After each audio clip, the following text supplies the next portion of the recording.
Deep cycle batteries are found in a variety of vehicles, like trains, boats, and forklift trucks. Whereas a car battery provides a quick surge of current to start the engine, a deep cycle battery provides a steady amount of current over a long period of time. Let's charge over to the factory. Deep cycle batteries range from 2 to 48 volts. Their power is generated by cells, a group of lead plates coated in lead oxide and acid. This casting machine produces lead grids that will become the plates in the power cells. The machine pours molten lead into grid-shaped molds. Water circulating through the mold hardens the metal in just 5 seconds.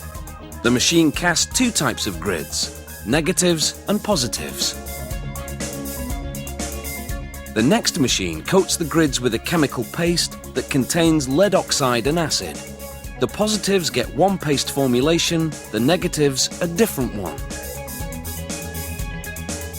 The grids are now called plates. Workers stack them in cases, alternating positive and negative, then drop them into tanks of sulfuric acid to charge.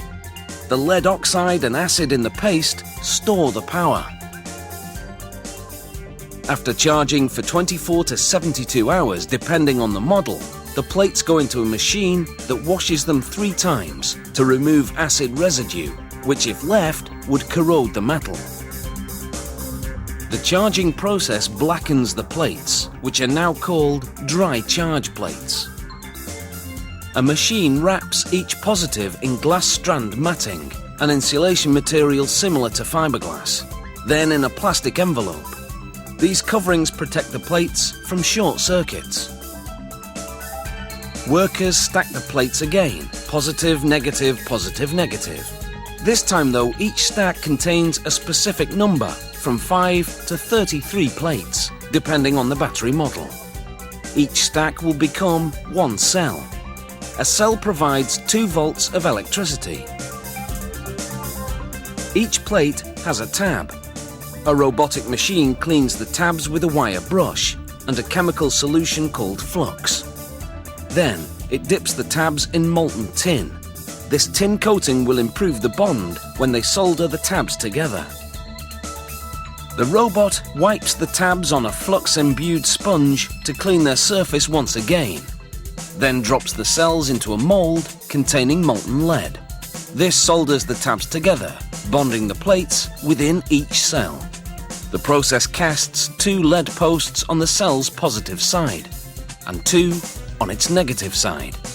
These posts will connect the cells and build the required voltage.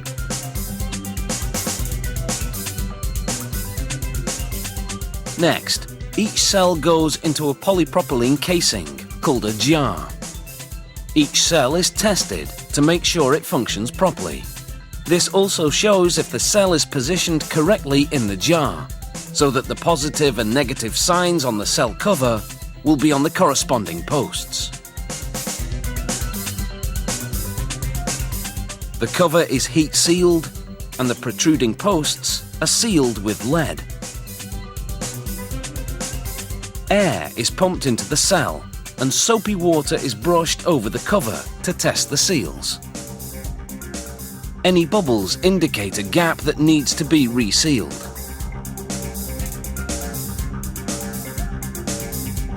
In another part of the factory, various small components are molded from molten lead.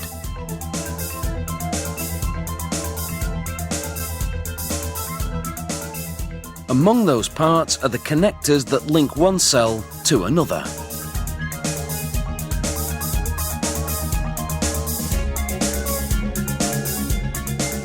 Workers weld them to the posts. These are 8-volt batteries, so for each one, they connect 4 cells inside a polyethylene case. Now that assembly is complete, the case cover goes on. These rubber grommets keep water from seeping inside and shorting the battery. Now the inside is filled with sulfuric acid, which functions as an electrolyte, the medium that helps the lead in the plates conduct electricity.